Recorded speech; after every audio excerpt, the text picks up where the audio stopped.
శ్రోతలకు నమస్కారం. ఇప్పుడు వినబోయే కథ పేరు సంతకం. ముడియం కిషోర్ కుమార్ గారు రచించారు. కథ విందాము. ఆనంద నిలయం. యజమాని పేరు జానకి రాముడు, ఇల్లాలి పేరు జగదీశ్వరి. ఇద్దరు అమ్మాయిలు మనస్విని, వినోదిని. కాలేజీ చదువులో చదువుతున్నారు. జానకి రాముడు ప్రభుత్వ ఉద్యోగి, జగదీశ్వరి గృహిణి. జానకి రాముడికి ఓ అన్నయ్య, పేరు కృష్ణప్రసాద్. వృత్తి వ్యవసాయం. పొలాలు పుష్కలం. పొలాలను కౌలుకిచ్చి యజమాయిషి చేయటం అన్న పని. కృష్ణప్రసాద్కు ఇద్దరు అబ్బాయిలు. ఉన్న ఊరిలోనే ఉద్యోగాలు, కౌలు పనులు చూసుకుంటున్న అన్నకు పొలం మీద వచ్చే ఆదాయంలో 1% అధికంగా ఇవ్వాలన్నది ఇద్దరి మధ్య పెద్దల అంగీకారం. జానకి రాముడు ఉద్యోగరీత్యా ఊర్లు తిరగటం వల్ల తల్లిదండ్రులను చూసుకునే వీలు వసతి తక్కువగా ఉండటం వల్ల తల్లిదండ్రులిద్దరూ అన్న కృష్ణప్రసాద్ ఇంట్లోనే జీవనం గడిపేవారు. అడపాదడప తాను పనిచేస్తున్న ప్రాంతానికి తల్లిదండ్రులను తీసుకెళ్లేవాడు. కానీ పొలం పనులలో చేదోడు వాదోడుగా ఉండాలని తల్లిదండ్రులిద్దరూ ఎక్కువగా పెద్దబ్బాయి కృష్ణప్రసాద్ దగ్గరే ఉండేవారు. జానకి రాముడుకు రిటైర్మెంటు దగ్గరవడంతో సొంత ఊరికి దగ్గరగానే పోస్టింగునిచ్చింది ప్రభుత్వం. అది అన్ని విధాలా తనకు మంచిదన్న అభిప్రాయంతో అంగీకరించాడు జానకి రాముడు. ఎలాగూ రిటైర్మెంటు తర్వాత తమ ప్రాంతంలోనే శేష జీవితం గడపక తప్పదన్నది కూడా జానకి రాముడు బదిలీ అంగీకారానికి మరో కారణం. అసలు కథ ఇక్కడే మొదలైందని చెప్పాలి. బదిలీకి తోడు బాధ్యతల వలయంలో చిక్కుకున్నాడు జానకి రాముడు. కారణాలను తెలుసుకునే ముందు ఓ మారు అన్న కృష్ణప్రసాద్ ఇంట్లో జరుగుతున్న తతంగాన్ని కూడా పరిశీలిద్దాం. ఇన్నాళ్ళంటే ఉద్యోగరీత్యా దూరం అంటూ వచ్చాడు. ఇప్పుడేం దగ్గరకే వచ్చాడుగా. ఓ గంట ప్రయాణం. ఇన్నేళ్ళు చూశాంగా, ఇంకా మనమే చూడాలా? మీ తమ్ముడికి బాధ్యత లేదా? ఈసడింపుగా అంది కృష్ణప్రసాద్ భార్య. భార్య మాటలకు ఆశ్చర్యచకితుడయ్యాడు కృష్ణప్రసాద్. ఇన్నేళ్ల నుంచి మనతోనే ఉన్నారుగా, వాళ్లకు అలవాటైంది. ఇప్పుడెందుకు అనవసరంగా వాళ్లను ఇబ్బంది పెట్టడం? సర్ది చెప్పే ప్రయత్నం చేశాడు.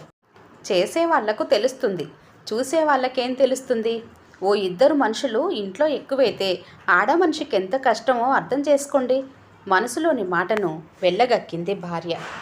వాళ్ళ పనులు వాళ్ళు చేసుకుంటున్నారుగా, మన మీద ఆధారపడడం లేదుగా. వండి వార్చటం కూడా అంత కష్టమా?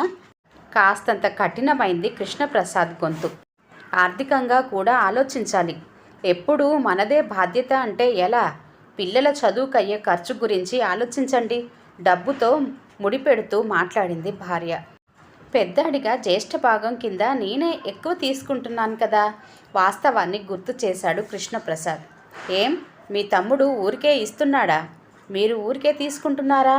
చాకరీ చేస్తున్నారు, తీసుకుంటున్నారు. అప్పనంగా ఏం తీసుకోవటం లేదు మనం. గొంతు పెద్దది చేసి మాట్లాడింది భార్య. ఉద్యోగం చేస్తూ ఊరూరు తిరుగుతున్నాడు కాబట్టి ఇక్కడి బాధ్యతల్లో పాలు పంచుకోలేకపోతున్నాడు. అర్థం చేసుకో.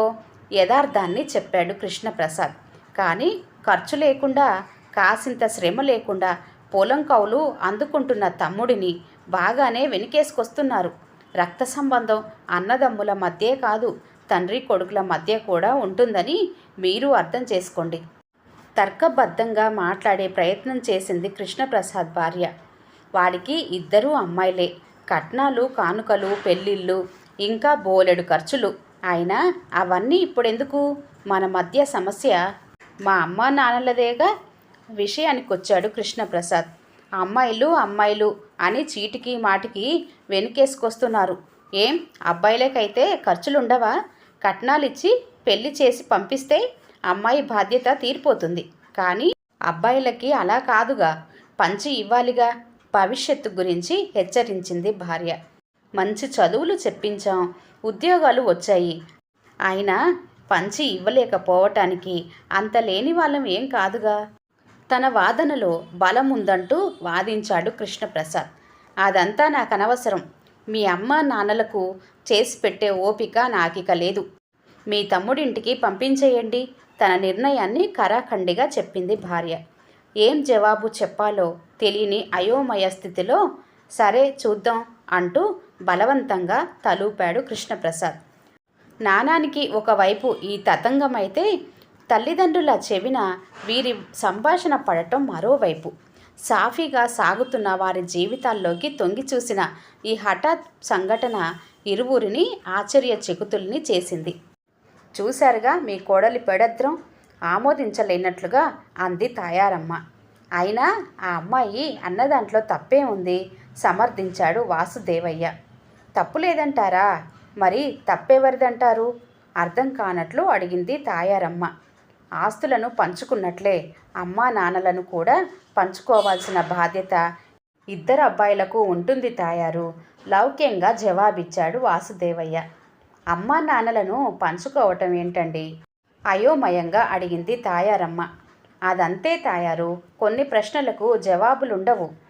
ఇది కలికాలం భారంగా నిట్టూరుస్తూ చెప్పాడు వాసుదేవయ్య. అయితే ఇప్పుడు మనం చిన్నాడింటికి వెళ్ళాలా? ప్రశ్నార్థకంగా అడిగింది తాయారు. చూద్దాం భవిష్యత్తు ఎలా ఉంటుందో. ఇప్పటికిక కాస్తంత విశ్రాంతి తీసుకో, భయం లేదన్నట్లుగా సర్ది చెప్పాడు వాసుదేవయ్య. తల్లిదండ్రుల విషయం తమ్ముడికి ఎలా చెప్పాలా, తమ్ముడింటికి వెళ్ళమని తల్లిదండ్రులకు ఎలా చెప్పాలా అని ఆలోచనలతో సతమతమవుతున్నాడు కృష్ణప్రసాద్. ఇంతలో మీ అమ్మా నాన్నల విషయం ఏం చేయదలుచుకున్నారు ఆలోచించారా అంటూ ఉరుముల ఊడిపడింది కృష్ణప్రసాద్ భార్య. అదే ఆలోచిస్తున్నాను. తమ్ముడితో మాట్లాడదామనుకుంటున్నాను. రేపెలాగూ ఆదివారం కదా, తమ్ముడు ఇంట్లోనే ఉంటాడు, వెళ్ళొద్దామనుకుంటున్నాను నింపాదిగా బదులిచ్చాడు కృష్ణప్రసాద్. మీరొక్కరే వెళ్ళటం ఏమిటండి? మీ అమ్మా నాన్నలను తీసుకెళ్ళి వదిలిపెట్టి రండి ఆర్డర్ వేసింది భార్య. అదంతా బాగుండదులే. సమస్యను సామరస్యంగా పరిష్కరించుకోవాలి. ఎవరికి ఎప్పుడు ఎవరితో ఏం అవసరం వస్తుందో చెప్పలేని రోజులివి. కాస్త ఓపిక పట్టడం మంచిది అనునయంగా జవాబిచ్చాడు కృష్ణప్రసాద్. నాన్చుడి విషయంలో నా పెనిమిటికి మించిన పెద్ద అయినా మరొకరు ఉండరు కదా విసురుగా లోనికెళ్ళింది కృష్ణప్రసాద్ భార్య. తమ చెవిన పడేలా కోడలు మాట్లాడుతుందన్న విషయం వాసుదేవయ్యకు ఇట్టే అర్థమైపోయింది. తను ఏదైనా పరిష్కారం కోసం ఆలోచించటం మంచిదనిపించింది. ఇంతలో ఆదివారం రానే వచ్చింది. తమ్ముడింటికి బయలుదేరాలనుకుంటున్న తరుణంలో తమ్ముడే తనింటికి రావటం కృష్ణప్రసాద్ని ఆశ్చర్యానికి గురి చేసింది. మరోవైపు పని సులభతరం అవుతుందేమోనన్న ఆశ కూడా మదిలో మెదిలింది. ఏంట్రా చెప్పా పెట్టకుండా వచ్చేశావు అంటూ తమ్ముణ్ణి ఆప్యాయంగా పలకరించాడు. ఏం లేదన్నయ్యా, అమ్మా నాన్నలను పలకరించి చాలా రోజులైంది. ట్రాన్స్ఫర్ గొడవల్లో షిఫ్టింగ్ పనుల్లో వీలు కాలేదు ఆత్మీయంగా బదులిచ్చాడు తమ్ముడు జానకిరాముడు. పర్లేదురా, అయినా ఒక్కడివే రాకపోతే పిల్లలను మర్దల్ని కూడా వెంటబెట్టుకు రావచ్చుగా ప్రేమగా అడిగాడు అన్న కృష్ణప్రసాద్. పిల్లలిద్దరికీ ఇంకా పరీక్షలు కాలేదు. తను కూడా ఇంకా సర్దుకోవడంలో బిజీగానే ఉంటుంది. ఇంకో మారు తీరిగ్గా వస్తాం సమాధానమిచ్చాడు జానకిరాముడు. మరిది గొంతు విని బయటకొచ్చిన కృష్ణప్రసాద్ భార్య జానకిరాముణ్ణి పలకరిస్తూ జగదీశ్వరి పిల్లలు బాగున్నారా అంటూ కుశల ప్రశ్నలేసింది. అందరూ బాగున్నారంటూ తల్లిదండ్రుల గదిలోకి వెళ్ళాడు. ఎప్పుడూ హుషారుగా బిజీగా ఉండే తండ్రి కాస్తంత దిగులుగా ఉండటం గమనించాడు. అమ్మా బాగున్నావా అంటూ అమ్మని పలకరించి, ఏంటి నాన్న ఏదో దిగులుగా ఉన్నట్లున్నావు అని నాన్నను పలకరించాడు. అదేం లేదురా, బాగానే ఉన్నాం అని చెబుతున్న నాన్న గొంతులో ఏదో తెలియని అసంతృప్తిని గమనించాడు జానకిరాముడు. ఒరే చిన్నాడా అంటూ పిలిచిన అమ్మకు సమాధానంగా చెప్పమ్మా ఏంటి అని అడిగాడు. ఏం లేదురా, ఇన్నేళ్లుగా ఒకే ఊళ్ళో ఒకే ఇంట్లో ఉండి నాకు మీ నాన్నకు బోరుగా ఉంది. ఇన్నాళ్ళంటే నువ్వు దూరంగా ఉన్నావు, ఇప్పుడు దగ్గరకే వచ్చావుగా. కొన్ని రోజులు మీ ఇంటికి కూడా రావాలని, మీ సంసారాన్ని చూడాలని నేను మీ నాన్న అనుకుంటున్నాంరా. నువ్వేమంటావు అని సూటిగా అడిగేసింది తల్లి తాయారమ్మ. ఎలా అడగాలా అని సంకోచిస్తూ ఆలోచిస్తున్న వాసుదేవయ్యకు అమాయకమైందే అయినా అర్థవంతంగా అద్భుతంగా అడిగిన భార్య ప్రశ్న ఊరట కలిగించింది. అదేమంత పనమ్మా, ఆ మాత్రానికే నాన్న దిగులు పడిపోవటం ఎందుకు? ఓ వారం 10 రోజుల్లో ఇల్లు సర్దటం పూర్తవుతుంది. నేనే వచ్చి తీసుకెళ్తా అంటూ జానకిరాముడు ఇచ్చిన సమాధానానికి సంతృప్తి చెందుతూ గట్టిగా ఊపిరి పీల్చుకున్నారు తాయారమ్మ వాసుదేవయ్యలు. సాయం సమయాన ఊరికి బయలుదేరే ముందు అమ్మా నాన్నలను 10 రోజుల్లో తమ ఇంటికి తీసుకెళ్తానన్న విషయం అన్న వదినల చెవిన వేసి బయలుదేరాడు జానకిరాముడు. ఇల్లు చేరిన జానకిరాముడు అమ్మా నాన్నల విషయం భార్య జగదీశ్వరికి చెప్పాడు. బదులు చెప్పకపోయినా విసుగ్గా నిట్టూర్చింది జగదీశ్వరి. అర్థం కాని అయోమయ పరిస్థితి జానకిరాముడి వంతైంది. క్యాలెండర్లో 10 పేజీలు చిరిగాయి. ఓ ఆదివారం ఉదయాన్నే అమ్మా నాన్నలను తీసుకొని తమ ఇల్లు చేరాడు జానకిరాముడు.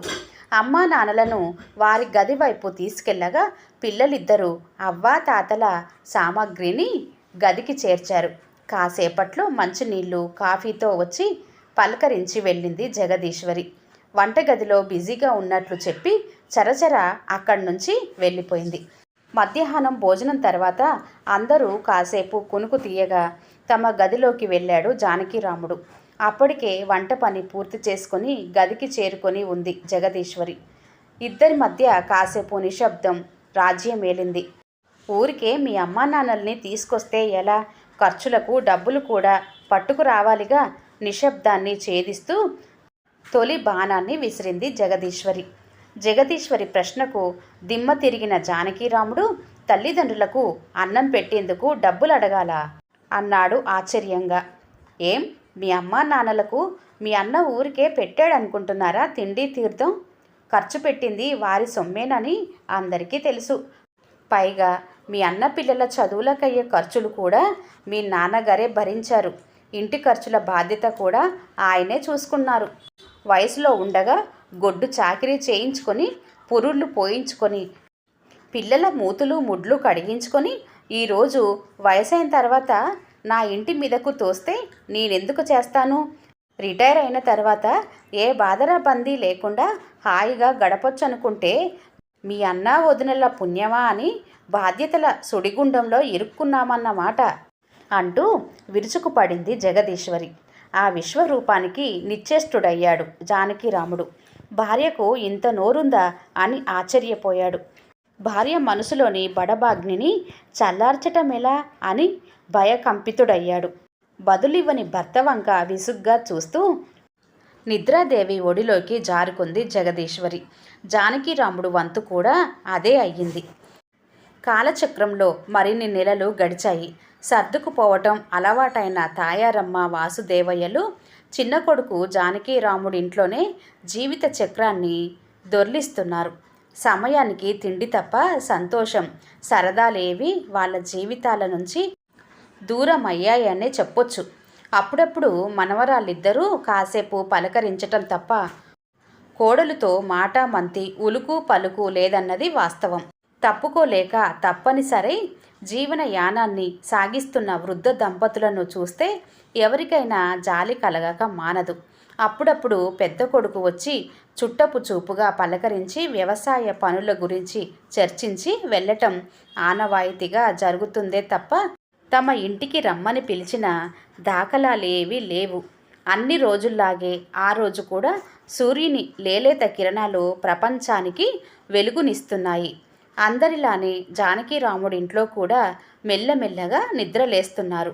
అందరూ లేచినా అమ్మా నాన్నల అలికిడి లేకపోవడంతో కంగారుగా అటువైపు అడుగులేశాడు జానకిరాముడు. ఉదయాన్నే నిద్రలేచి వాకింగ్కి వెళ్ళొచ్చి వసారాలో కూర్చునే అమ్మా నాన్నలు ఆ రోజున అటు వసారాలోనూ లేరు, ఇటు గదిలోనూ లేరు.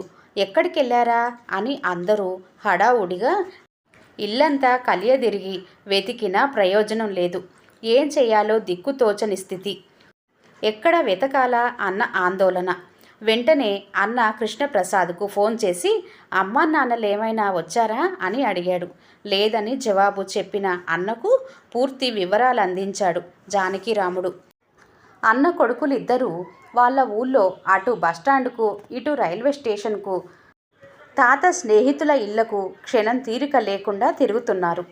ఇటు జానకిరాముడి కూతుళ్ళు తాత సెల్ ఫోన్ను ట్రేస్ చేసే పనిలో టవర్ని లాక్ చేసే ప్రయత్నంలో ఉన్నారు.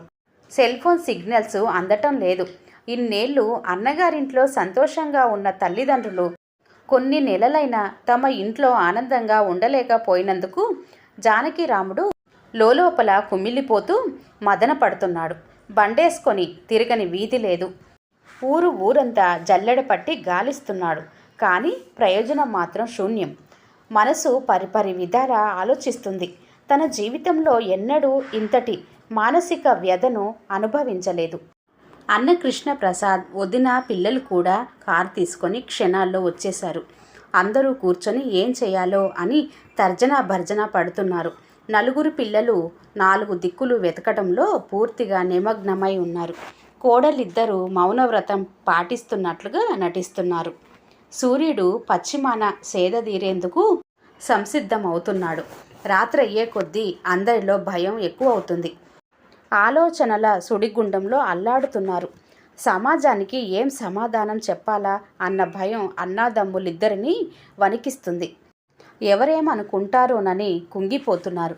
కాస్తంత భార్యలకు సర్ది చెప్పి ఉన్నా, భార్యలు సర్దుకొని ఉన్నా ఇంత తతంగం జరిగి ఉండేది కాదనిపించి కళ్ళ వెంబటి నీళ్లు జలజల రాలాయి అన్నదమ్ములకు. ఆలోచన తరంగాల్లో ఉన్న అందరి దృష్టిని మరలిస్తూ సెల్ ఫోన్ ధ్వని. అది జానకిరాముడి సెల్ ఫోన్. హలో, జానకిరాముడు గారా మాట్లాడుతున్నది? అవతలి వ్యక్తి ప్రశాంతంగా పలకరిస్తున్నాడు. అవునండి, మీరెవరు? ఎక్కడ నుంచి మాట్లాడుతున్నారు? కంగారుగా ప్రశ్నించాడు జానకిరాముడు. స్పీకర్ ఆన్ చేయమన్న కుటుంబ సభ్యుల కోరిక మేరకు ఆన్ చేశాడు జానకిరాముడు. నా పేరు బాలయ్య అండి. నేను శ్రీనివాస వృద్ధాశ్రమం నుండి మాట్లాడుతున్నాను. నింపాదిగా మాట్లాడుతున్నాడు అటువైపు వ్యక్తి. గొంతు చూస్తే పెద్దాయనలాగే ఉన్నాడు. ఏంటి, వృద్ధాశ్రమం నుంచా? వణుకుతున్న స్వరంతో ప్రశ్నించాడు జానకిరాముడు. వణుకుతున్న జానకిరాముడు చేతుల్లోంచి తన చేతుల్లోకి సెల్ ఫోన్ తీసుకొని, చెప్పండి సార్, విషయం ఏంటో త్వరగా చెప్పండి ప్లీజ్ అంటూ ప్రాధేయపడ్డాడు కృష్ణప్రసాద్. ఏమీ లేదండి, మీ తల్లిదండ్రులకు మా ఆశ్రమంలో చేరాలని వచ్చారు. బాలయ్య సమాధానం. ఏంటి, వృద్ధాశ్రమంలో చేరాలని వచ్చారా? ఎక్కడండి మీ ఆశ్రమం? మేమిప్పుడే వస్తున్నాం అంటూ గాబరాగా అడిగాడు కృష్ణప్రసాద్. కంగారు పడకండి, మీ అమ్మా నాన్నలిద్దరూ బాగున్నారు. మా ఆశ్రమం రామాలయం వీధిలో ఆలయం పక్కనే, నిమ్మలంగా రండి అంటూ బదులిచ్చిన బాలయ్య మాటలకు కుటుంబ సభ్యులంతా ఊరట చెందారు. క్షణాల్లో అందరూ శ్రీనివాస వృద్ధాశ్రమం ఆఫీసు రూంలో ప్రత్యక్షమయ్యారు. ముందుగా ఎదురుగా కూర్చొని ఉన్న అమ్మా నాన్నలను చూసి గట్టిగా ఊపిరి పీల్చుకున్నారు. కూర్చోమని సంజ్ఞ చేసిన బాలయ్యకు అందరూ నమస్కరిస్తూ ఆసీనులయ్యారు. చూడండి, మీ అమ్మా నాన్నలిద్దరూ ఈ ఉదయం మా ఆశ్రమంలో చేరాలని వచ్చారు. వివరాలు అడిగితే ఎంతసేపటికి చెప్పడానికి ఇష్టపడలేదు. కాసింత సేద తీరిన తర్వాత మళ్ళీ కదిలించవచ్చని తాత్కాలికంగా ఆశ్రయం ఇచ్చాం. మా ఆశ్రమం నియమ నిబంధనల ప్రకారం ఎవరైనా వాళ్లకు వాళ్ళు వచ్చి ఆశ్రమంలో చేరుతామంటే చేర్చుకోవటం కుదరదు. ఎవరైనా వచ్చి చేర్పిస్తేనే చేర్చుకుంటాం.